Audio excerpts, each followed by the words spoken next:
Cette émission vous est présentée par CIH Bank.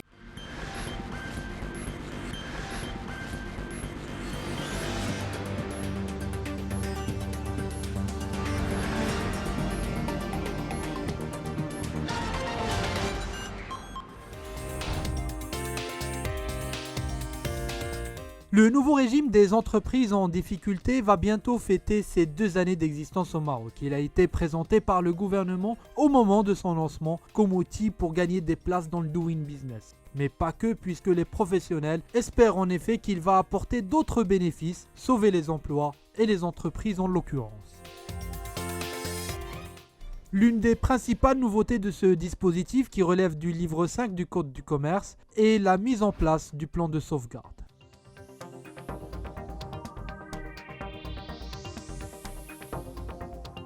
Notre invité aujourd'hui, Fahd El Mjebbar, est expert comptable diplômé aux États-Unis et en France. Il a été nommé par le tribunal de commerce de Casablanca syndic dans l'un des dossiers médiatisés du moment, bénéficiant actuellement d'une mesure de sauvegarde. Il nous aidera à décortiquer et comprendre cette procédure.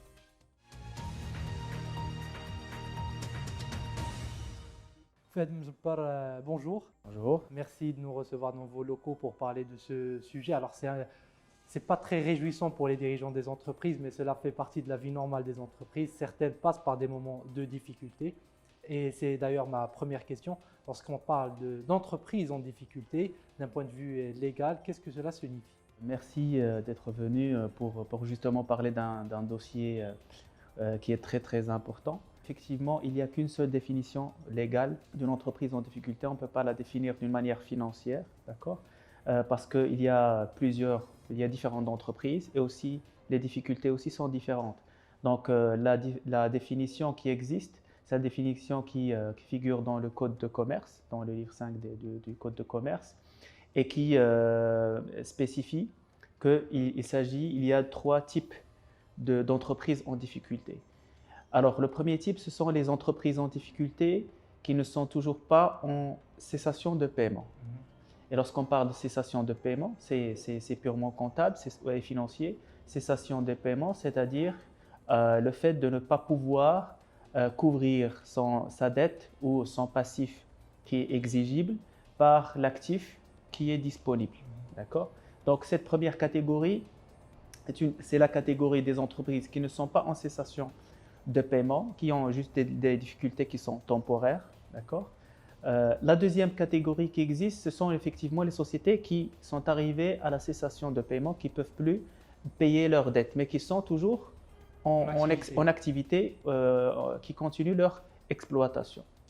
La troisième catégorie qui reste d'ailleurs, c'est la catégorie des entreprises qui ne poursuivent plus leur exploitation, qui sont dans l'impossibilité de continuer leur activité, qui sont dans une situation, pour reprendre un peu les termes du Code de commerce, une situation irrémédiable, d'accord ? Et ce sont des sociétés, bien sûr, qui sont liquidées en fin de compte. Alors le livre 5 du Code de commerce prévoit une sorte d'accompagnement pour ces entreprises. Je ne sais pas si le terme est exact, vous nous le direz. Mais en tout cas, quelles sont les procédures qui s'offrent à ces entreprises et quels sont les critères pour être éligibles à telle ou telle procédure ? Toujours dans la même lignée de ces trois types d'entreprises en difficulté, entreprise qui n'est pas en cessation de paiement, l'autre qui est en cessation de paiement et la dernière qui est pratiquement à l'arrêt, d'accord, qui attend juste sa liquidation. Donc le législateur, il a prévu trois grandes catégories de procédures, d'accord. Donc pour la première catégorie des entreprises qui ne sont toujours pas en cessation de paiement, qui continuent leur activité, le législateur a prévu des procédures qui sont préjudiciaires. D'accord ? Et lorsqu'on parle de procédures préjudiciaires, ce sont ce qu'on appelle la prévention interne. La prévention interne, où le commissaire aux comptes de la société, s'il existe, il joue un rôle important pour informer le tribunal, pour déjà informer la société elle-même et après le tribunal de l'état des difficultés dont subit l'entreprise. Et la deuxième catégorie, toujours, la procédure qui est toujours préjudiciaire aussi, c'est ce qu'on appelle la prévention externe. Et là, le tribunal Va jouer un premier rôle, d'accord? Il va désigner soit un mandataire spécial, soit un conciliateur, d'accord? Pour pouvoir, bien sûr, essayer de trouver une solution entre la société en difficulté et ses créanciers. Ceci pour les procédures préjudiciaires. C'est ajouté récemment, justement, à ces deux procédures, une procédure judiciaire maintenant, collective, parce qu'elle fait appel bien sûr à toutes les parties prenantes, d'accord, et qui est la procédure de sauvegarde. Cette procédure de sauvegarde, elle est justement faite pour les entreprises qui ont des difficultés temporaires, qui ne sont pas en cessation de paiement, et bien sûr, pour qu'elles puissent bénéficier, d'accord, on va dire, d'un plan de sauvegarde dont la durée maximale est de 5 ans, d'accord, dans lequel elles vont présenter un plan de sauvegarde, d'accord, et bien sûr, sur les 5 ans, on pourrait prévoir le remboursement des créances, bien sûr, qui sont créances antérieures à la date de jugement de cette procédure. Alors, c'est le cas des entreprises cotées qui connaissent actuellement des difficultés. Il y en a deux. Elles sont dans cette catégorie-là d'entreprises. Tout à fait. Donc, les sociétés maintenant qui sont en sauvegarde bénéficient de cette procédure, bénéficient de tous les avantages qui viennent avec cette procédure, notamment, je citerai bien sûr, et c'est important, l'arrêt des poursuites contre l'entreprise, d'accord? Par exemple, lorsqu'il s'agit d'une saisie exécutoire sur l'entreprise, alors cette procédure, elle arrête cette poursuite. Aussi, les entreprises en sauvegarde bénéficient de l'arrêt des intérêts, d'accord? Donc, pour les emprunts, donc, elles bénéficient de ce point-là aussi. Et aussi, bien sûr, toute entreprise, elle doit préparer un plan dans lequel elle va prévoir le remboursement des créances qui ont été, bien sûr, déclarées dans le cadre de cette procédure. Alors, ce plan doit être présenté au tribunal et validé, n'est-ce pas? Tout à fait. Donc, le plan va être préparé par l'entreprise qui est en sauvegarde, communiqué au syndic, d'accord, pour approbation. Et après, le syndic, il prépare un rapport qui vient bien sûr après les premiers 4 mois, extensible à 4 mois supplémentaires. Donc, le syndic présente son rapport avec le plan de sauvegarde au tribunal pour qu'il soit jugé. Et à partir de ce moment-là, bien sûr, l'entreprise n'a que appliquer les dispositions de ce plan. Alors, qui choisit de mettre une entreprise dans telle ou telle case? Est-ce que c'est le tribunal? Est-ce que c'est elle-même qui se déclare dans une case? Comme j'ai dit tout à l'heure, ça dépend de la notion de cessation de paiement. Donc, une société qui se considère qui n'est pas en cessation de paiement, d'accord, va demander bien évidemment la procédure de sauvegarde. Alors, c'est l'entreprise qui choisit. C'est l'entreprise qui demande au tribunal et c'est le tribunal qui juge est-ce que cette entreprise peut bénéficier de la sauvegarde. Alors, vous avez parlé du syndic. Justement, le syndic joue un rôle important. Vous-même, vous avez été nommé syndic par le tribunal de commerce de Casablanca. Quel est le rôle concrètement de ce syndic? Alors, le syndic ou l'administrateur judiciaire, pour reprendre un peu les termes de la législation française, donc, joue un rôle important. Il est désigné par le tribunal. Alors, il est désigné soit pour assister l'entreprise, le top management de l'entreprise dans, bien sûr, la préparation du plan de sauvegarde. Et il peut être aussi désigné carrément pour remplacer le management de l'entreprise. Et ceci ne peut être que dans le redressement et automatiquement dans la liquidation de l'entreprise. Le syndic, il a double casquette. Il représente l'entreprise, il représente aussi les créanciers. Parmi, bien sûr, ses tâches, comme j'ai dit tout à l'heure, il assiste l'entreprise dans la préparation du plan de sauvegarde. Il reçoit les déclarations de créances, il doit évaluer le passif de la société parce que c'est sur cette base qu'il aura cette idée sur la sauvegarde ou pas de l'entreprise. Et il prépare des rapports chaque 4 mois, d'accord, au tribunal. Alors, premier rapport, c'est un rapport qui est global, financier, économique, présenté avec le plan de sauvegarde au tribunal pour attendre le jugement disons, du plan de sauvegarde ou du redressement. Donc maintenant, on parle de sauvegarde. Le syndic joue ce rôle un peu d'arbitre, d'accord, parce que il doit veiller à l'équité entre les créanciers, il doit veiller au respect des dispositions légales, notamment l'interdiction de payer les créances qui sont antérieures au jour du jugement de la procédure de sauvegarde. Il doit veiller d'une manière générale au respect des dispositions légales et sont nombreuses, bien sûr. Alors, en préparant l'émission, vous m'avez parlé également d'un rôle très important pour les créanciers. Quel est le rôle des créanciers dans cette mesure? Parce qu'on a l'impression qu'ils doivent juste fournir la documentation, dire qu'on est créancier, et puis ça s'arrête là. Ce n'est pas le cas. Alors effectivement, depuis un certain temps, les créanciers, leur seul rôle était de présenter leur déclaration de créance et de suivre leur dossier au tribunal. Ils ont toujours le droit d'être ce qu'on appelle contrôleur de la procédure, c'est-à-dire assister le syndic et contrôler le travail de l'entreprise, d'accord? Ils peuvent être désignés dans la limite de 3 contrôleurs.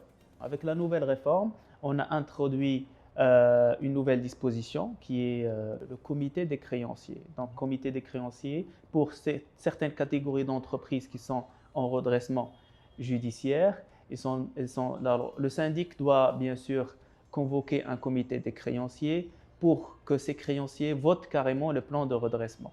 Donc, il se peut qu'ils bloquent ce plan. Oui, bien sûr, parce qu'il s'agit d'un vote. Donc, s'ils ne sont pas d'accord sur le plan, ils ont certains jours pour présenter leur propre plan au tribunal. Donc, c'est beaucoup plus une implication des créanciers qui, à un certain moment, ils étaient pratiquement absents de la procédure, des procédures en général.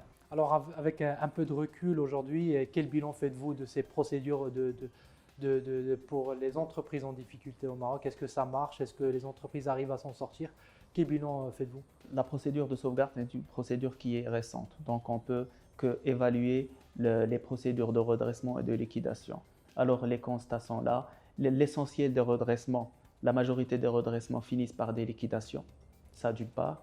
D'autre part, le taux de recouvrement des créances par les créanciers est très faible, d'accord? Si on prend un peu les mesures internationales, très très faible. Maintenant, on essaie un peu avec cette nouvelle réforme d'introduire la sauvegarde, d'accord? Parce qu'on s'est rendu compte que parmi les causes, pourquoi on a beaucoup de redressements qui finissent par des liquidations? Tout simplement, c'est le retard, tout à fait. Donc la première cause, et justement je confirme disons cet élément, la première cause, c'est que les entreprises se présentent tardivement au tribunal, les entreprises qui ont des difficultés. Pourquoi? Bien sûr, on va dire pour ne pas inquiéter leurs partenaires. Le problème, c'est qu'on se soucie des partenaires et d'inquiéter les partenaires, mais on arrive très tardivement au tribunal avec beaucoup de difficultés. Et c'est pour ça d'ailleurs qu'une entreprise en difficulté à ce stade-là ne peut finir qu'en liquidation. Alors on a essayé de remédier à cette cause, cette contrainte, par l'introduction de la procédure de sauvegarde pour que les entreprises viennent en amont de leurs difficultés et se présentent au tribunal et disent voilà, j'ai quelques difficultés qui sont temporaires, je demande la sauvegarde, d'accord? Et je demande bien sûr les bénéfices qui viennent avec cette procédure. La deuxième cause, avec un peu de recul toujours, mais la deuxième cause que je vois peut-être en comparant ce qui se passe ici au Maroc avec ce qui se passe ailleurs, par exemple aux États-Unis, c'est que l'implication des créanciers n'était pas au jour, donc avant la réforme. Donc les créanciers, ils étaient absents, alors que ce sont les créanciers qui accompagnent toujours l'entreprise qui est en redressement dans la préparation, dans sa restructuration d'une manière générale. Le problème, c'est qu'au moment où une entreprise était en redressement, tous les partenaires, tous les créanciers lèvent leurs mains et disent nous, nous ne sommes pas impliqués dans cette procédure, donc on ne peut pas accompagner l'entreprise. Alors, cette cause aussi, cette contrainte, elle a été, on va dire, partiellement levée par la nouvelle réforme qui a introduit, comme j'ai dit tout à l'heure, le comité des créanciers. Alors, dernière question, vous exercez aux États-Unis, vous exercez en France. Qu'est-ce que vous voyez dans ces pays-là qu'on peut appliquer ici au Maroc pour améliorer justement ces procédures de sauvegarde? Déjà, il y a un premier benchmark, c'est le fameux Doing Business de la Banque mondiale, d'accord? Donc, dont je suis contributeur personnellement, donc, et qui donne en quelque sorte quelques bonnes pratiques, d'accord, pour le traitement des entreprises en difficulté.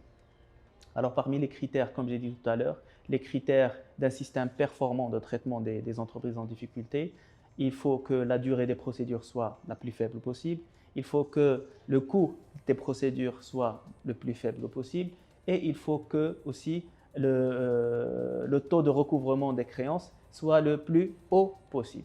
Au Maroc, on a des délais de procédure qui sont très longs, un coût relativement, on va dire, normal. Par contre, un taux de recouvrement des créances qui est très faible, donc qui ne dépasse pas les 30%.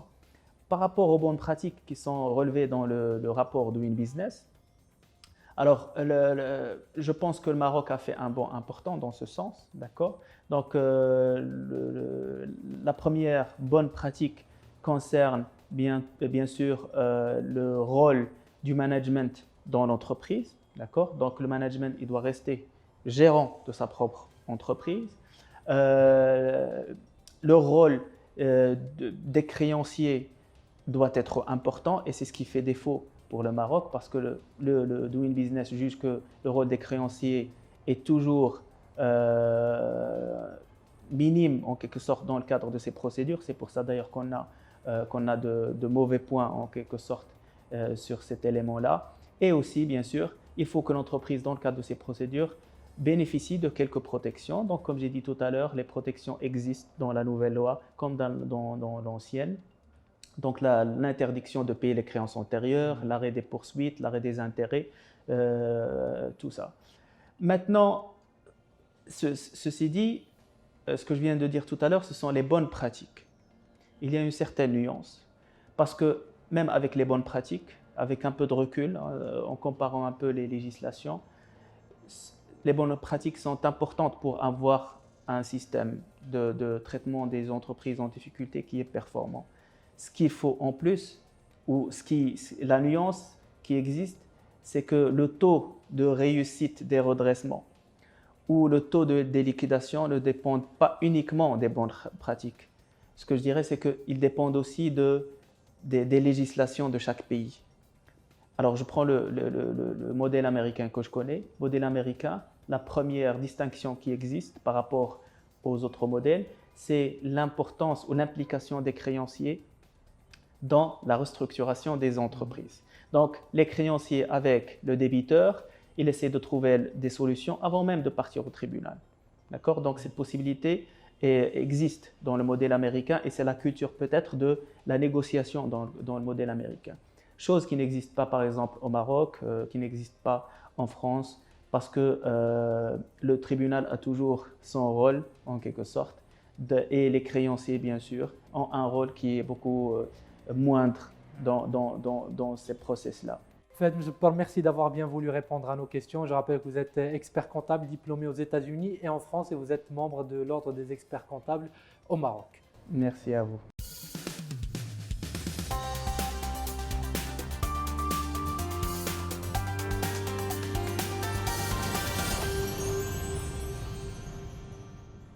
Cette émission vous a été présentée par CIH Bank.